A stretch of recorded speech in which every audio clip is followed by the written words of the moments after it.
Good morning. It's always good to be together, and I'm glad we have a few moments this Thursday morning as we get the day started. And I want to just say thank you again for your faithfulness. It's been a hot week here. I know some of you are not from our area that watch this, but um, Wednesday night church outside at 7 o'clock, it's still a little toasty. And so that's why Sunday morning we have church at 8:30, and we'll be shifting that around as weather and light changes some, but it's good to be together. And I think of the dear people around the world. I've been communicating via text with some folks in Pakistan, and I just was introduced to them digitally, I guess you'd say, and I don't know them personally, but they just trying to figure out how to get a church, and what a blessing to have all that we have. And we've got a corrupt media, we've got a corrupt government. But can you find any country on earth you think where there isn't corruption in the government and corruption in the media? And we've got people lying to us. And I hope you have enough sense to not just believe everything you hear on social media or you hear on the radio or news. And I hope we're careful to. As a kid, I was a skeptic. I remember basketball. I always watched the basketball playoffs as a preteen. Once we became a high schooler, we moved out of the area where we even had TV hardly. But as a younger, junior higher and younger, I remember how many times it'd be 3 wins to no wins in a championship, and then how does a team come back, and how could they win and suddenly couldn't make a shot? And I think, it's all rigged, it's all fixed, and felt like it was about as authentic as wrestling is, and I realize there are days you're on and there's days you're off in sports, and there are days if you play ball long enough that you can't shoot a bad shot, and other days you couldn't get a ball to go in a layup during warm-up drills, and but from my youth I was a little skeptical of stuff I heard, and I hope you're that way. I hope we should. It's everything except this. Everything except this. Just keep yourself a little bit skeptical, and you're going to be okay. This book we can trust. Now, when I read the Bible and I think I don't know if that makes sense, then you step back and say, yeah, my head's got a problem. But pretty soon my head will catch up with it. Not that'll make sense to me. And be people of faith in the Word of God. And then whichever president was, trust but verify. Be like that with everybody else. And this, don't think doctors are always, concerned about health. I mentioned before, doctor, I was reading a Christian doctor, reading his testimony, and he was in a certain city, and he was a heart surgeon, and he did surgeries at 2 different hospitals, and he said, I noticed, and he didn't name the hospitals, but he said, I just kept my own records, and many of these heart doctors, they'll do a couple of surgeries a day, heart surgeries, maybe 2 or 3 sometimes. But he would do multiple surgeries a week. And over the course of months and years, he noticed that one hospital had a higher mortality rate than the other hospital. And he began shifting all of his patients over to the hospital that had the better survival rate. And he didn't want to put patients over here. And it wasn't dramatic, but it was enough he saw it. And one day he said, I was sitting with some other doctors who were also heart surgeons, and that subject came up. And they had noticed it too. And then he asked me, he said, well, why are you still using that hospital? And they said, well, they pay more. And these doctors, knowing, and he had no agenda in this, he had gone out of the surgery world, and he'd gone into preventative medicine. And he left it completely. As a child of God, he felt like he could do more helping people stay healthy than fix heart issues.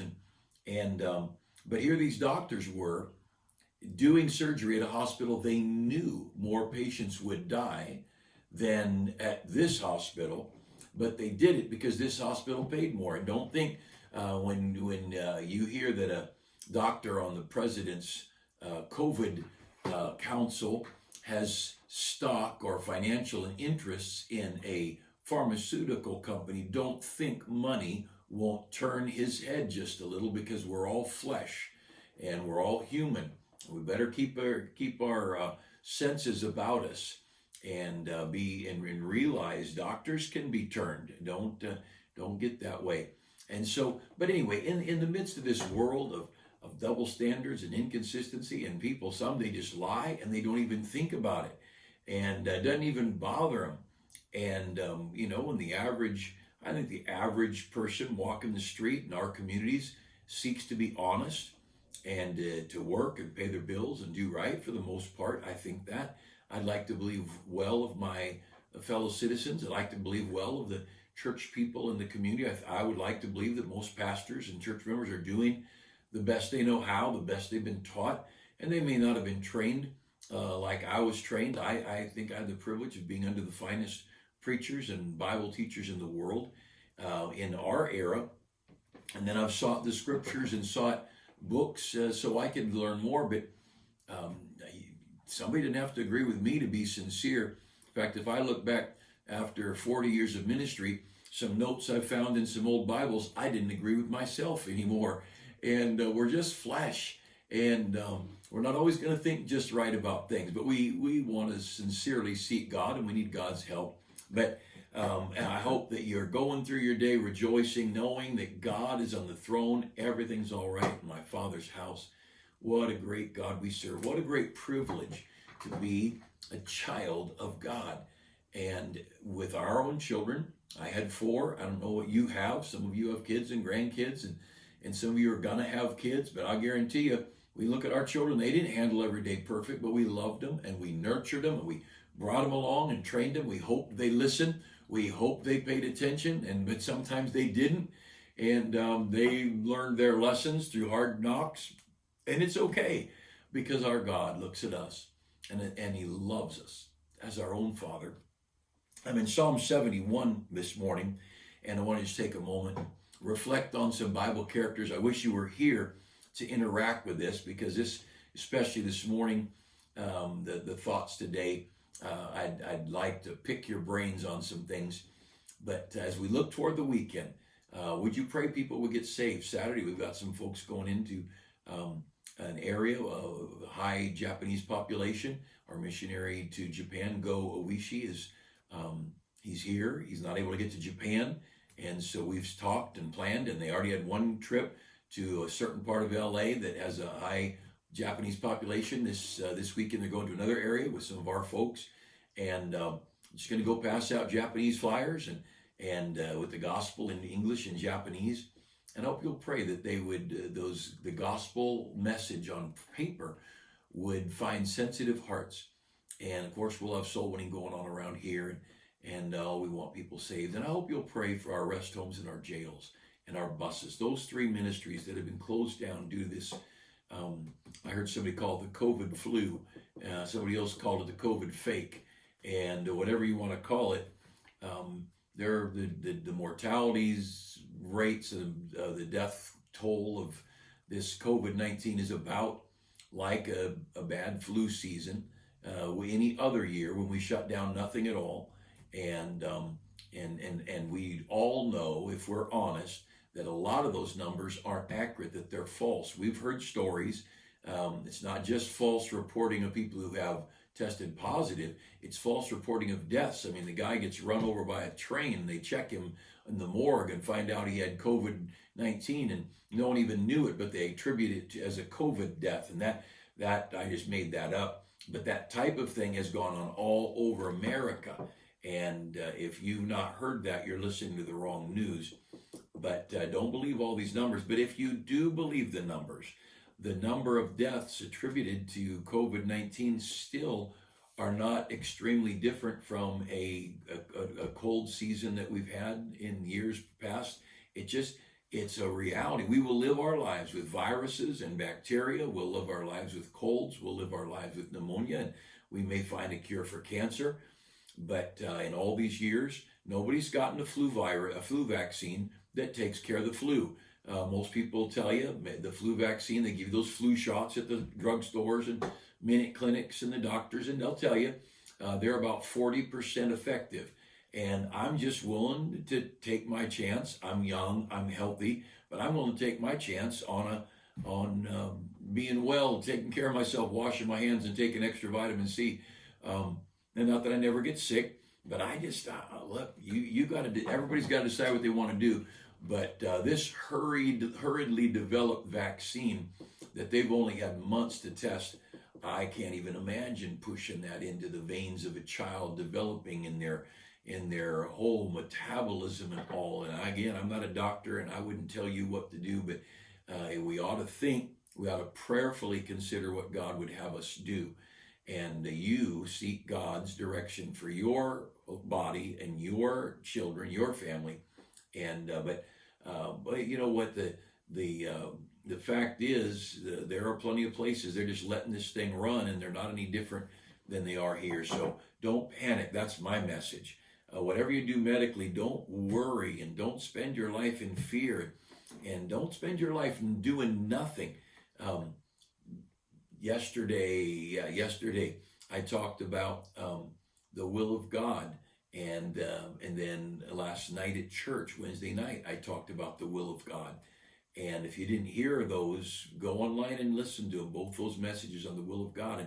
And we need to understand God has a will for us, and that there is a way we can know the will of God, and it's important.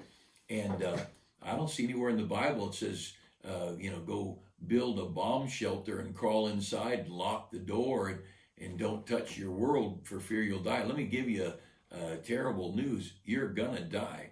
And you may die at 30, 40, 70, or 90, or 110, but you're gonna die.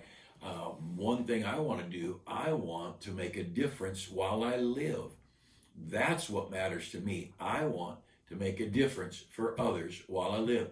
Doesn't matter the moment I breathe my last breath, the amount of dollars in the bank, the amount of toys. You saw it years ago, there's a little trend, bumper stickers, he that dies with the most toys wins. And I got so irritated seeing that one day. I saw a bumper sticker in a parking lot that said, he that dies with the most toys wins. I went over to the car, took out a gospel tract, and I wrote on it, you'll win nothing if you die and go to hell, and stuck it in the door. And it just bothered me. Money and possessions, they don't make you happy on earth, and they sure don't make you happy in eternity. Oh, let's do the will of God. Let's make a difference with our life today, however long we live. 10,000 years from now, will you care that you lived to be 65 or 66? Will it matter that you lived to be 82 or 84?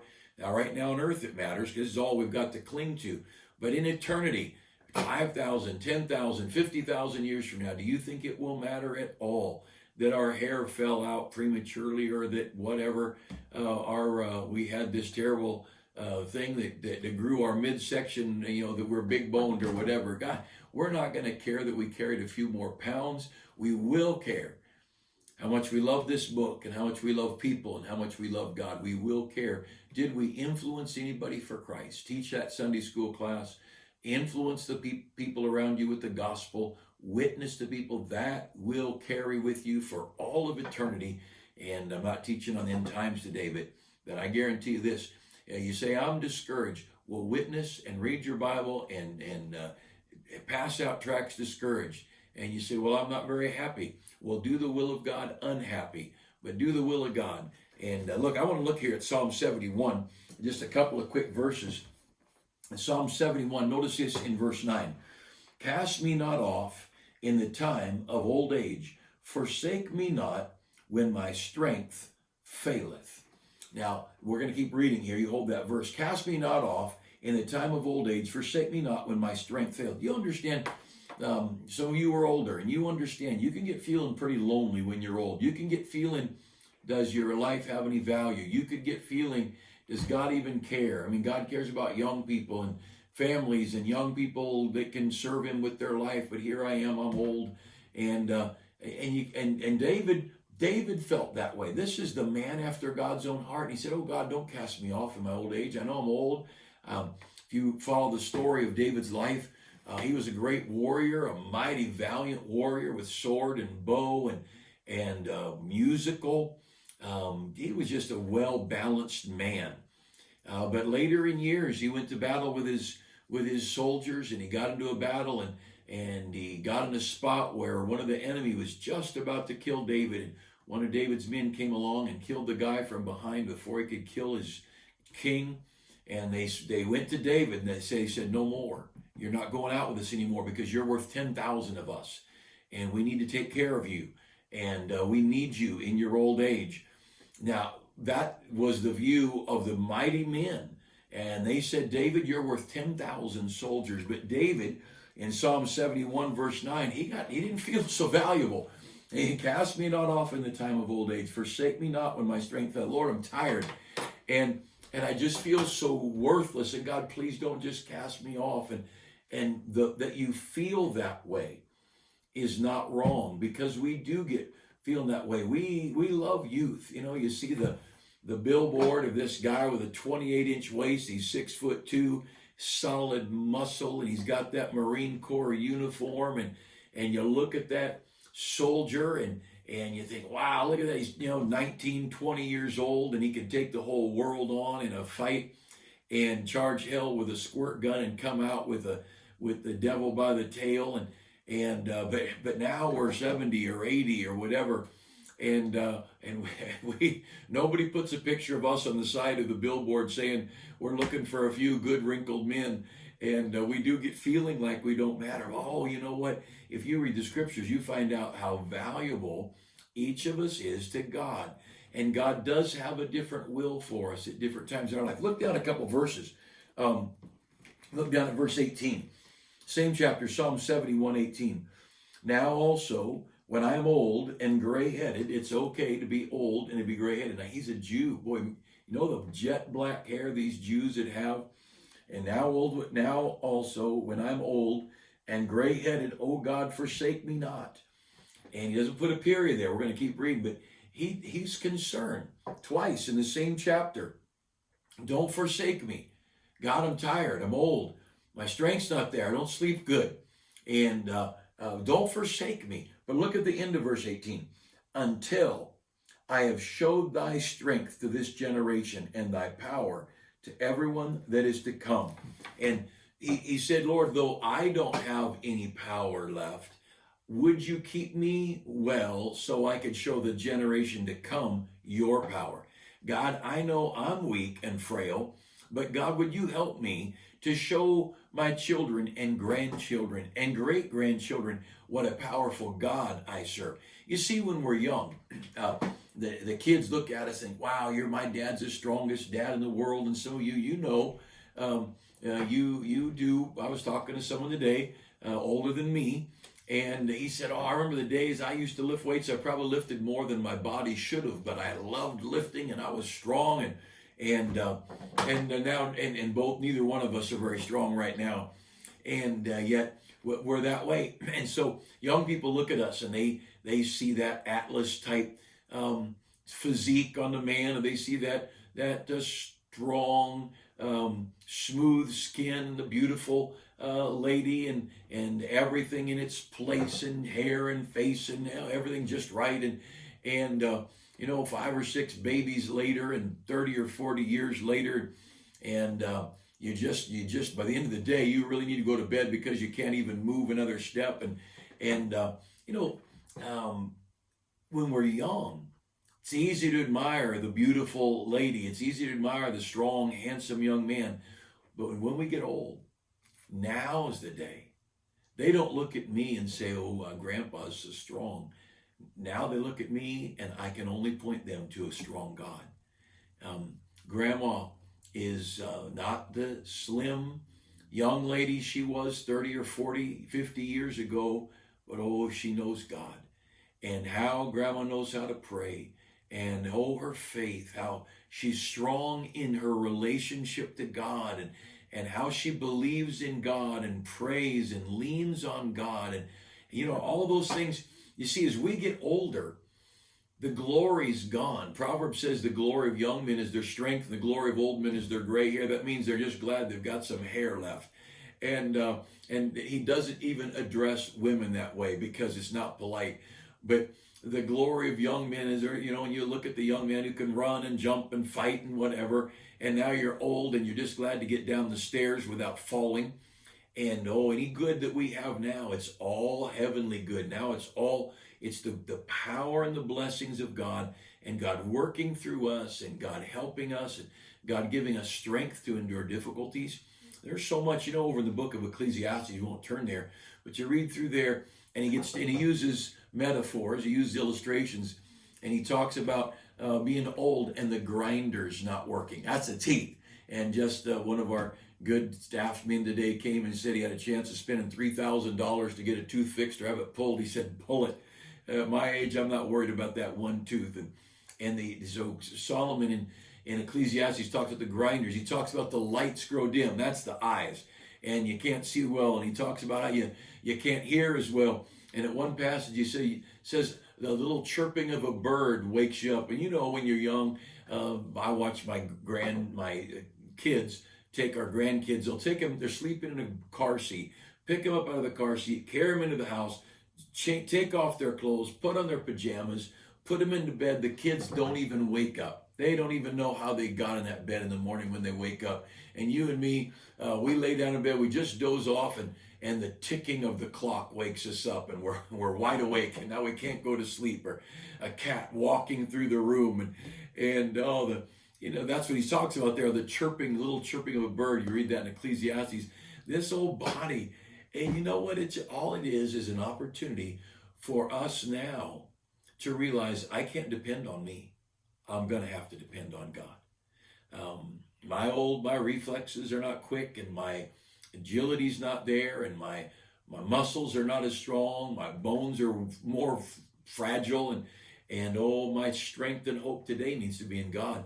But also that which I proclaim to others. You look through the Bible, the great old people in the Bible, and you see Samuel, that godly man, way up in years, and Samuel judged Israel, and he was old and frail, but no one ever doubted his walk with God. No one doubted the power of God in his life. And remember when they brought Jesus in to the temple to dedicate him, there was Anna, this gal who'd been a widow for 80 years, or somewhere around 80 years, 87 years, 77 years. She'd been a widow. She'd been a widow all these years. And you know what? Her words were so precious. God put them into his Bible. And then along came Zacharias and Elizabeth, his wife, way up in years.